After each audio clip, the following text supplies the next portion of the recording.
France and Scotland, folks. Rugby World Cup warm-up game. That was a good one. France get it done. 30 points to 27. But bloody hell, the Scots gave them a good go.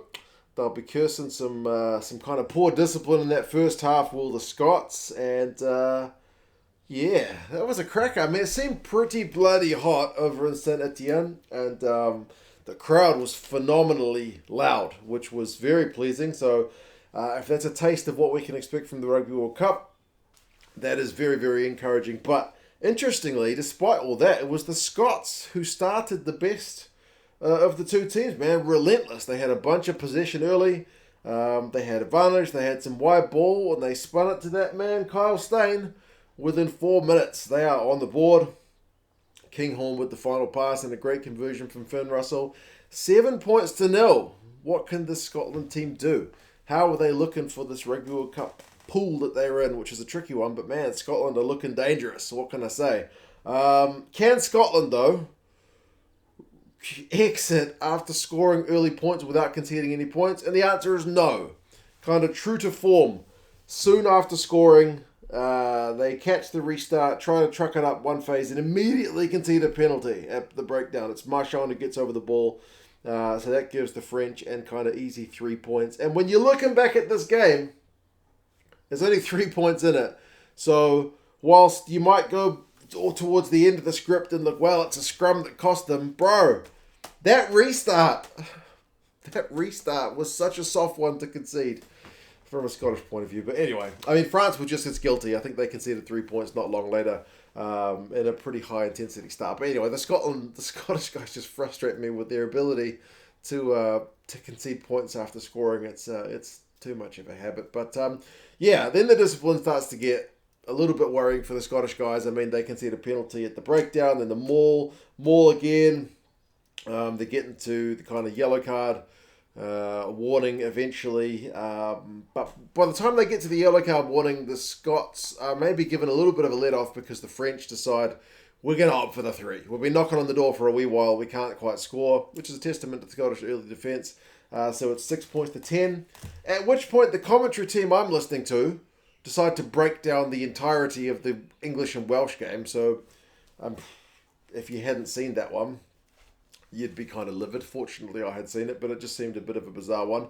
And then, bizarrely, Dupont manages to score a bit of a spectator's try after Price gets yellow carded. Price gets yellow carded for not going back 10 after Dupont takes a quick tap. And, yeah, the French guys go up the field, but they rule that he had a foot in touch. But he may have not quite had a foot in touch. But anyway, it doesn't really matter. Because in the scheme of things, France go through phases. Scotland concede another penalty. Yellow card warning again. They opt for a scrum. And then there's the Dupont snipe from that scrum, which sends Ntamack over into a big old gap between Steyn and Kinghorn. So, yeah, it's they scored the try anyway. It took a few minutes longer than they would have liked. But, yeah, the French guys are now at 13-10 and they are in the lead. Scottish defence holds before half-time. But... yeah, it's just that 13-10 lead.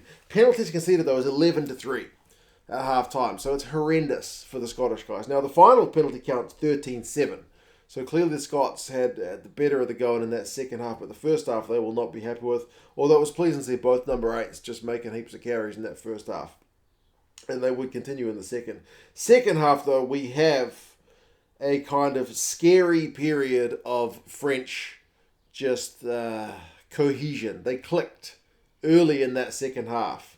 They rack up 14 very quick points. Scotland turnover ball. It's only a moment where Schoeman drops the ball. Baille, the other prop, has incredible reaction times from France. They're able to get the ball wide, and all of a sudden, from nowhere, Penaud is going over. So that's 20 points to 10. And then... basically, from a kick return, 2 minutes later? 2 minutes later, you kick the ball to this French back line. Dupont gets it to Ramos out on the left wing.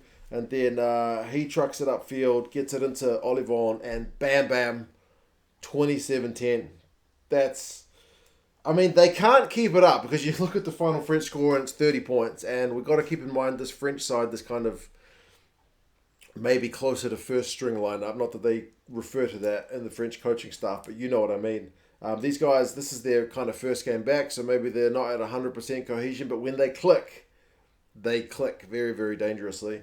Also, we saw a weird moment that I don't think I've ever seen before. The French guys put in a big box kick. Kinghorn catches it and just holds the ball, looks up and just stops. Holds the ball up. The ball's gone flat. Like, that was weird. I don't think I've ever seen that before. And I've watched a fair few rugby games. So, yeah, they restart the game with a scrum. But that was a bizarre one. France, so they didn't score. They did go close. Not long later, but they had one kind of chalked off for a wee knock-on kind of in the build-up. Worrying though, I guess, a bit for France. Baille and Ntamack both went off with knocks around that point as well. So it certainly didn't help the French trying to keep that cohesion with those two key guys going off.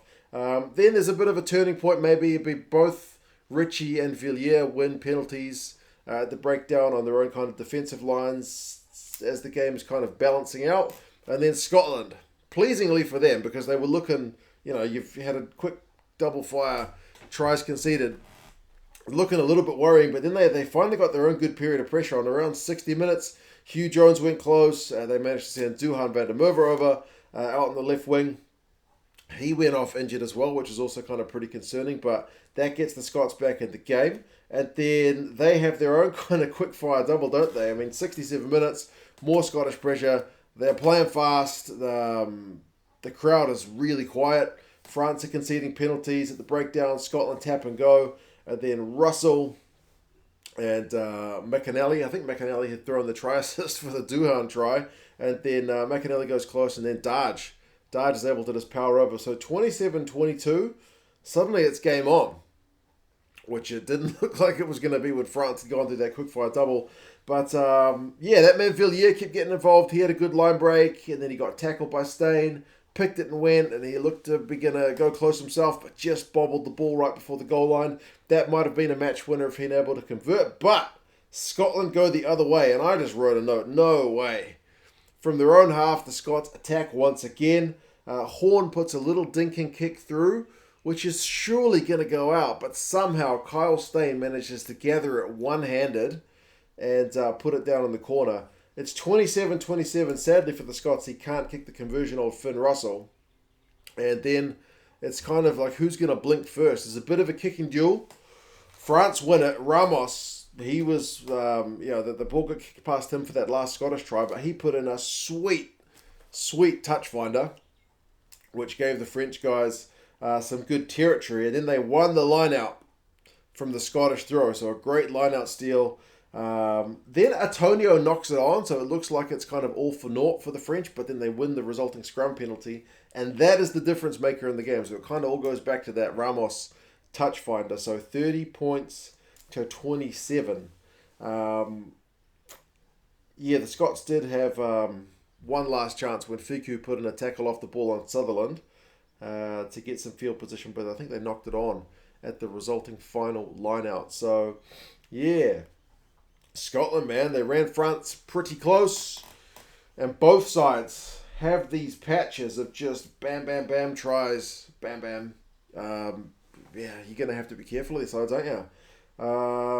Scotland should be not too far away from firing on all cylinders, given that they've played now 3 games.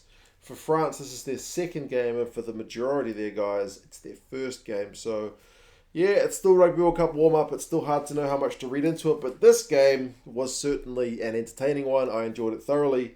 Penalties conceded finished 7-13, like I said, so a lot more even in the second half. Run meters 405 to 466. Scotland have more. They have 60% possession, the Scots, but less territory. Turnovers conceded as 14-11, so maybe a little bit uncharacteristic kind of mistakes from the French guys, but like I mentioned, a lot of these guys first game back. Clean breaks 7-3 to the Scots. Offloads 15-8 to the Scots. Remember, this French team likes to offload a lot, but about 9 of those are Finn Russell.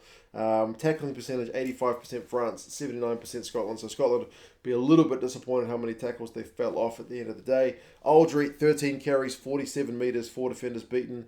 Dempsey 14 carries, 88 metres, 4 defenders beaten. Both the number 8s in cracking form.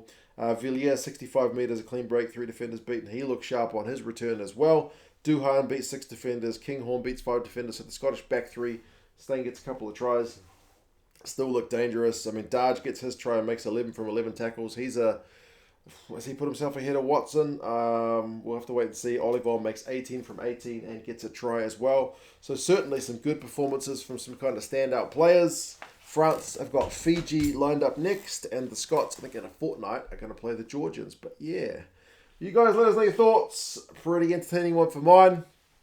I will enjoy my Sunday now in a bright mood, having seen some bloody good rugby. You guys take care, and I'll talk to you guys again soon. See ya.